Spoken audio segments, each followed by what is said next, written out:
ನಮಸ್ಕಾರ ಎಲ್ಲರಿಗೂ, welcome to ಲಿಖಿತಾಸ್ channel. ಗಾರ್ಡನಲ್ಲಿ ಎಲ್ಲ ಥರದ ಸೊಪ್ಪು ಇತ್ತು, ಎಲ್ಲ ಸ್ವಲ್ಪ ಸ್ವಲ್ಪನೇ ಇತ್ತು. ಅದನ್ನೇ ಎಲ್ಲ ತೊಗೊಂಬಂದೆ. ಬಸಳೆ ಸೊಪ್ಪು, ದೊಡ್ಡಪತ್ರೆ ಸೊಪ್ಪು ಮತ್ತು ನುಗ್ಗೆ ಸೊಪ್ಪು ಎಲ್ಲ ಇತ್ತು. ರಾತ್ರಿ ಅನ್ನ ಮಿಕ್ಕಿತ್ತು. ಒಂದು ಸ್ವಲ್ಪ ಅನ್ನ ಹಾಕ್ಬಿಟ್ಟು ಅದನ್ನು ರುಬ್ಬಿ ಹಾಕಿದ್ದೀನಿ ತಾಲಿಪೇಟ್ ಮಾಡೋಣ ಅಂತ. ಅದಕ್ಕೆ ಒಂದು 3 ಈರುಳ್ಳಿ, ಒಂದು ಸ್ವಲ್ಪ ಕರಿಬೇವು, ಒಂದು ಸ್ವಲ್ಪ ಹಸಿಮೆಣ್ಸಿನ್ಕಾಯಿ, ಒಂದು ಸ್ವಲ್ಪ ಕ್ಯಾರೆಟ್ ತೊಗೊಂಡಿದ್ದೀನಿ. ಕ್ಯಾರೆಟ್ ತುರಿದು ಹಾಕಿದರೆ ತುಂಬ ಚೆನ್ನಾಗಿರುತ್ತೆ ರುಚಿಯಾಗಿ. ಈರುಳ್ಳಿ, ಅದು ಕೊಬ್ಬರಿ ಬಂದ್ಬಿಟ್ಟು ನಾನು ಕಾಯಿ ಚಟ್ನಿ ಮಾಡೋದಕ್ಕೆ ಇಟ್ಕೊಂಡಿರೋದು. ತಾಲಿಪೆಟ್ಟಿಗೆ ಕಾಂಬಿನೇಷನ್ ಕಾಯಿ ಚಟ್ನಿ ಚೆನ್ನಾಗಿರುತ್ತೆ. ಇವಾಗ ಎಲ್ಲ ಸೊಪ್ಪನ್ನು ಒಂದೊಂದನ್ನೇ ಸಪ್ರೇಟ್ ಮಾಡಿಕೊಂಡು ನೀಟಾಗಿ ವಾಶ್ ಮಾಡಿಬಿಟ್ಟು ಸಣ್ಣ ಕಟ್ ಮಾಡಿಬಿಟ್ಟು ಹಾಕ್ತಾಯಿದ್ದೀನಿ. ಸಬ್ಬಸಿಗೆ ಸೊಪ್ಪು ಇಷ್ಟೇ ಬಿಟ್ಟಿತ್ತು. ಅದ್ರ ಫ್ಲೇವರ್ ಎಷ್ಟು ಚೆನ್ನಾಗಿತ್ತು ಕಟ್ ಮಾಡಿದಾಗ ಸಬ್ಬಸಿಗೆ ಸೊಪ್ಪಿಂದು. ಇದು ದೊಡ್ಡಪತ್ರೆ ಸೊಪ್ಪು, ನುಗ್ಗೆ ಸೊಪ್ಪು, ಕ್ಯಾರೆಟ್ನ ತುರಿದು ಹಾಕಬೇಕು. ಯೂಶ್ವಲಿ ಮಕ್ಕಳು ಕ್ಯಾರೆಟ್ ತಿನ್ನಲ್ವಲ್ಲ, ಈ ಥರ ತುರಿದು ಹಾಕಿದರೆ ಅವ್ರಿಗೆ ಗೊತ್ತೇ ಆಗೋಲ್ಲ, ಇಷ್ಟಪಟ್ಟು ತಿಂತಾರೆ, ಆರೋಗ್ಯಕ್ಕೂ ಒಳ್ಳೆಯದು. ಹಸಿಮೆಣ್ಸಿನ್ಕಾಯಿ ಸಣ್ಣ ಕಟ್ ಮಾಡಿ ಹಾಕ್ತಾಯಿದ್ದೀನಿ. ನಾವು ಅನ್ನ ರುಬ್ತೀವಲ್ವ, ಅದ್ರ ಜೊತೆನೂ ಹಾಕ್ಕೋಬೋದು.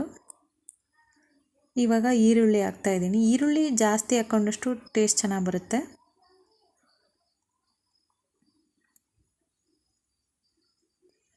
ಸ್ವಲ್ಪ ಮಾಡೋದಕ್ಕೆ ಟೈಮ್ ತೊಗೊಳುತ್ತೆ, ಬೆಳಗ್ಗೆ ಟೈಮು, ಆದರೂ ರುಚಿಯಾಗಿರುತ್ತೆ. ಹೊಟ್ಟೆ ಫುಲ್ಫಿಲ್ ಆಗುತ್ತೆ, ಆರೋಗ್ಯಕರವಾಗೂ ಇರುತ್ತೆ. ಎಲ್ಲ ಥರ ಸೊಪ್ಪು ಹಾಕಿರ್ತೀವಿ, ಚೆನ್ನಾಗಿರುತ್ತೆ, ಆರೋಗ್ಯಕ್ಕೂ ಒಳ್ಳೆಯದು. ನಾನು ಅಗಸೆ ಬೀಜನ ಸ್ವಲ್ಪ ಫ್ರೈ ಮಾಡಿ ಹುರಿದ್ಬಿಟ್ಟು ಒಂದು ಡಬ್ಬಿಲಿ ಹಾಕ್ಕೊಂಡು ಇಟ್ಕೊಂಡಿದ್ದೀನಿ. ಈ ಥರ ತಾಲಿಪೇಟ್ ಮಾಡಿದಾಗೆಲ್ಲ ನಾನು ಅದನ್ನು ಅಗಸೆ ಬೀಜ ಹಾಕ್ತಾಯಿರ್ತೀನಿ. ಅಗಸೆ ಬೀಜ ಎಷ್ಟು ಒಳ್ಳೆಯದು ಆರೋಗ್ಯಕ್ಕೆ. ಅಟ್ಲೀಸ್ಟ್ ಈ ರೂಪದಲ್ಲಾದರೂ ನಾವು ತಿನ್ಬೋದಲ್ವ. ಮತ್ತು ಬಿಳಿ ಎಳ್ಳನ್ನು 1 ಸ್ಪೂನ್ ಹಾಕ್ತಾಯಿದ್ದೀನಿ.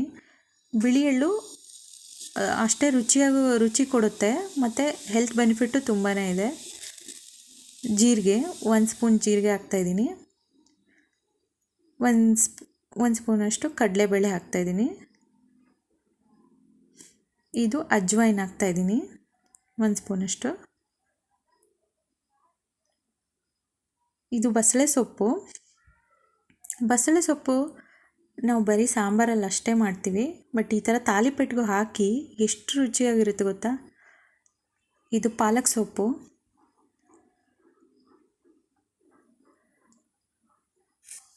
ಈ ಥರ ಎಲ್ಲದನ್ನೂ ಸಣ್ಣ ಸಣ್ಣದಾಗಿ ಕಟ್ ಮಾಡಿ ಇಟ್ಕೋಬೇಕು. ಇವಾಗ ಅಕ್ಕಿ ಹಿಟ್ಟು ಹಾಕಿದ್ದೀನಿ.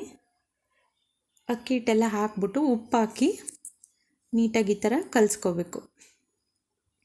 ಅಕ್ಕಿ ಹಿಟ್ಟು ನೀವು ಕನ್ಸಿಸ್ಟೆನ್ಸಿಗೆ ಎಷ್ಟು ನೋಡಿಕೊಂಡು ತಟ್ಟೋಕ್ಕೆ ಬರಬೇಕು, ಕೈಯಿಂದ ಅಂಟ್ಕೋಬಾರ್ದು. ಆ ಒಂದು ಇದಕ್ಕೆ ಕನ್ಸಿಸ್ಟೆನ್ಸಿಗೆ ಅಕ್ಕಿ ಹಿಟ್ಟನ್ನು ನೀವು ಹಾಕ್ಕೊಂಡು ಚೆನ್ನಾಗಿ ನಾದ್ಕೋಬೇಕು. ಅಕ್ಕಿ ಹಿಟ್ಟು ಹಾಕಿಂದೆ ಅದು ನುಗ್ಗೆ ಸೊಪ್ಪಿನ ಕಡ್ಡಿಗಳು ಇದ್ದೇ ಇರುತ್ತೆ. ಕೈಗೆ ಸಿಕ್ಕಾಗೆಲ್ಲ ಅದನ್ನು ತೆಗಿಬೋದು. ಕಡ್ಡಿಗಳು ತೆಗೀರಿ, ಆಚೆ ಬರುತ್ತೆ.